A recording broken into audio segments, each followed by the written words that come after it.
Alright, let's take a look at 24 of the most overhyped Manchester United players to get spat out of the academy. And good lord lads, there's been quite a few to mention. Joe Riley. Now you might think, who or what is Joe Riley? Well, how very dare you. This is a 22-year-old fullback who was going to realise his potential at Old Trafford. Eager Man United fans were preparing to line their bedroom walls with A4 photos of this stud. Future £50 million player. He was given a debut in the FA Cup at just 18 years of age. He started at home in a 5-1 home win over FC Midtjylland in the Europa League, and then that was it. Last year he was finally punted out of Old Trafford after 5 years, sold to Bradford City where he made 4 goddamn appearances last season. Maybe it's time to take down those posters, lads. Ryan Tunnicliffe, a winner of the prestigious Jimmy Murphy Young Player of the Year award back in 2011, Ryan Tunnicliffe was going to become Manchester United's main man in midfield. He was a star player for the under-18s that won the FA Cup that year. Yeah, except no, he's going to go to his grave with just one first-team appearance to his name, playing 13 minutes in a League Cup win over Newcastle. To be fair, his dad won't mind. That substitution earned him over 10 grand on a bet. Yeah, it's 8 years later and he's just been spat out to Luton Town after whacking his head off every step of the championship. This is his 8th club and he's still only 26. Angel Gomez. Remember the hype that surrounded Angel Gomez? He was named most valuable player for the youths back in 2015. He became the youngest player to score a treble for the club at academy level in 15 years, despite having begun the game on the bench. He became the youngest ever recipient of the Jimmy Murphy Player of the Year award, having scored 12 goals in 19 starts for the under-18s. This midfielder is the youngest player to represent the first team since Duncan Edwards back in 1953. Oh yeah, and he's also the godson of Nani, who was all set up for him to break through at Manchester United. Yeah, he's 19 and he's played just 4 times. I think it's safe to say he's a big bag of overrated fluff. Tom Lawrence. If you keep someone around the club for 12 years, you must have some idea to actually chuck them on the pitch. Yeah, not so much. Tom Lawrence, a highly promising academy graduate, was tossed out for just 1 game. He's only 25 and yeah, he's done alright with nearly 20 caps for Wales, but he's also stuck in the championship with Derby County and is clearly a menace when he gets behind the wheel. Will Keane. Oh good lord, remember the hype surrounding Will Keane? I'm not sure why, he's terrible. My dead cat would do more damage on a football pitch than him. Having come through the ranks alongside his twin Michael, this lad was a goal scoring phenomenon at underage level. There was that time he scored 16 goals in 17 games for the under-18s, the 6 goals in 10 games for the reserves. He was a shining light under Ole Gunnar Solskjaer at underage level. For Christ's sake, he won the Jimmy Murphy Young Player of the Year award at just 16 years of age. It should have been set up for him to be flourishing under the same man for the first team now, at 26 years of age. Yeah, no, after 4 pathetic loan spells, he was finally sold to Hull in 2016. Scored just once, yes, once in 22 games, and now is providing a perfect demonstration of how to look out of your depth in the 3rd tier with Ipswich. Oh well, what has happened to you? Cameron Borthwick-Jackson. A star at underage level, Cameron Borthwick-Jackson was supposed to be the future of Manchester United left back. He won the Under-21 Player of the Year award in 2016. He made 10 Premier League appearances under Louis van Gaal as a teenager. He's currently 22, has not played for the club since, and he's currently on loan at Tranmere Rovers. I'm guessing we're never going to hear from this man ever again. Tyler Blackett. How on earth was Tyler Blackett given 11 games in the first team back under Louis van Gaal? He's absolutely horrific. You could chuck an expired pumpkin into the back line and it would do a better job. But he must have shown something at academy level to be given his chance under Van Gaal. Either that or the Dutchman just loved gambling with his fate. Maybe he also enjoys cooking expired meat in a big tub of rat piss, who knows? What I do know is that Blackett is horrific. 25 years old and currently hovering over the trapdoor to League One with Reading. Donald Love. Yeah, maybe this is a bit unfair because I can't remember one single human being with a working pulse who ever overrated Donald Love. I think it's always been common knowledge that this lad couldn't kick snow off a rope, but hey, someone at underage level must have thought he was good to allow him to spend 14 years at the club. He played against Sunderland in the Premier League, Midtjylland in the Europa before being spat out on a permanent deal to the Mackhams in 2016 for £5.5 million. He wasn't even worth 2 yogurts and a Freddo bar. A walking disaster. He helped them to 2 relegations, got released last summer, and now spends his peak years trotting out for Shrewsbury Town. Oh, Donald. Ashley Fletcher. It's about time when you're 24 years old and flattering to deceive at Middlesbrough,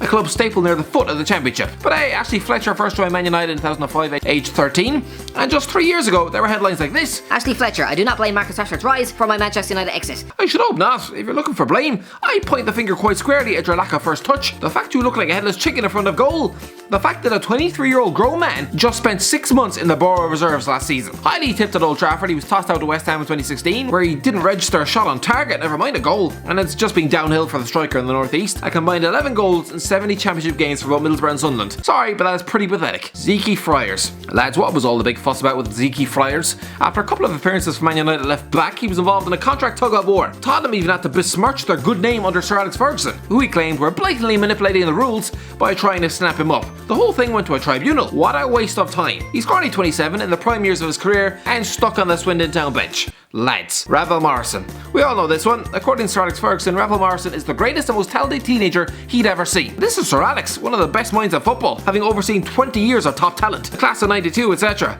This isn't some assistant coach at Hartlepool. His opinion actually matters. Morrison hasn't lived up to full of praise. Yeah, he tore it up at underage level, outshining both Jesse Lingard and Paul Pogba, winning FA Youth Cups left, right and centre, but he was caught up in off-pitch skirmishes and court battles, clearly lost his focus, and since 2012 has been hopping around the globe in search of anyone foolish enough to offer him a contract. He's now 26 and stuck on the Sheffield United bench. What a lad. Federico Makeda, the greatest audition, eh? It's April 2009. Manchester United are drawing 2-2 at home with Aston Villa. They need something to break the deadlock. They need something to find a winner and pretty much seal the title. 17-year-old Federico Makeda gets tossed onto the pitch for the last half an hour, chosen ahead of the slightly more established Danny Welbeck, and repays the faith with a last-minute curling strike from outside the box. Then he scores another winner 1 week later. You can imagine the hype. It was the same that attached itself to Marcus Rashford in 2016. But yeah, he's 28 now and currently stuck out in Panathinaikos. No doubt spending every waking moment of his free time watching that goal on YouTube. Paddy McNair. Again, another fella given a chance by Louis van Gaal back in 2014. Paddy McNair ended up making 24 appearances under that man. Like Fletcher, he then bounced around the northeast for a while, getting relegated with Sunderland twice,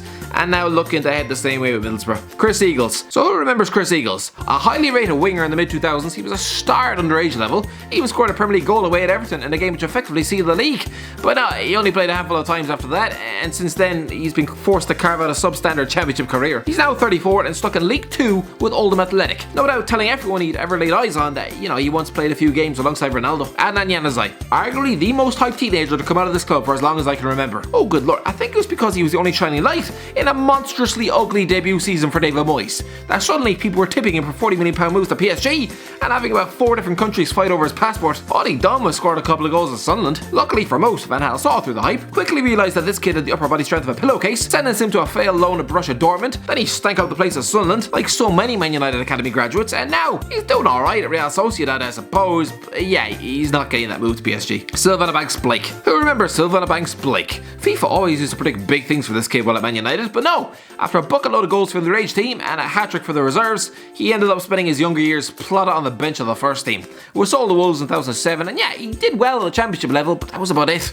He's 33 now and plays for Walsall Wood in the 9th tier of English football. Darren Gibson. Oh, this guy was just a disaster. It's mad to think Darren Gibson was once a first teamer for the Champions of England, making 60 appearances, scoring 10 goals, including ones in the latter stages of the Champions League. Maybe there was potential there, and he just substituted for a beer belly and just clogging his arteries with daily tubs of butter. All I know is he's 32 and now on the books of Wigan, lucky to have avoided jail time at Sunderland. Christ. Paul McShane, my best friend of all time. I won't go too hard on him because, to be fair, not even his mother probably thought he'd break into the Man United team. But I was tricked. I bought into the hype when he was tossed out for his first international cap for Ireland. Someone who spent any modicum of time on the bench of Man United must have been a good player, right? Oh, how very wrong I was. This lad shared a dressing room with Roy Keane for 3 different teams. How was he still alive and well? Robbie Brady. I almost feel dirty including Robbie Brady here. Listen, I like the lad and he gave me one of my greatest moments in sport, but I do remember he was a highly rated prospect at Man United. Having spent 5 years there, I remember him making his debut in a League Cup game against Newcastle back in late 2012. He never kicked on though, and despite carving out a decent career at international level, he's currently rotting on the Burnley bench. Fraser Campbell. How this man was ever capped for England, I have no idea. Probably just still living off that hype he built up as a kid. Having progressed through the academy, Fraser Campbell scored a bucket load of goals while out on loan, a combined 35 and 65 appearances for both Royal Antwerp and Hull. He then flopped on loan at Spurs and was sold to Sunderland, where he scored 6 and 58. It was a similar story at Cardiff and then Crystal Palace, and now at the age of 32, he's back at Hull. Tom Cleverley. Everyone, please follow my teammate Tom Cleves 23. Great lad and footballer, England's future. I'm sorry, England's future? What? Then again, this tweet was constructed by the same man whose movie reviews consist of 3 words, threatens himself online, and let's just say social media makes Wayne Rooney look like he's broke his brain. What is for sure is that Tom Cleverley has not lived up to the hype. Yeah, he has 79 appearances for Man United, and yeah, he has a Premier League medal in his back pocket, which you can shove in my face, but I think we're all beginning to realise now that he just owes that to the genius of Sir Alex Ferguson, and not to any sort of midfield talent. In reality, Cleverley is one of the most bang average midfielders I've ever seen in my life, but at the time he tricked everyone. People were comparing him to Aaron Ramsey. Yeah, Ramsey is currently playing with Ronaldo at Juventus. Cleverley is stuck on the Watford bench. Danny Welbeck. Speaking of the Watford bench, this is a shame. After a bright start to his Man United career, after no doubt learning everything from a Ruud van Nistelrooy masterclass, his body would soon break down, get punted out to Arsenal's treatment room, and now Watford's at the age of 29. James Wilson. Remember when James Wilson scored 2 in his debut against Hull under the tutelage of Ryan Giggs? Quite a nice case of symmetry considering his then manager once started his career as Ryan Wilson. Anyway, since then Wilson has failed on multiple loan spells and was finally kicked out of the club after 17 years. He's now 23 and failing to do anything of note up at Aberdeen.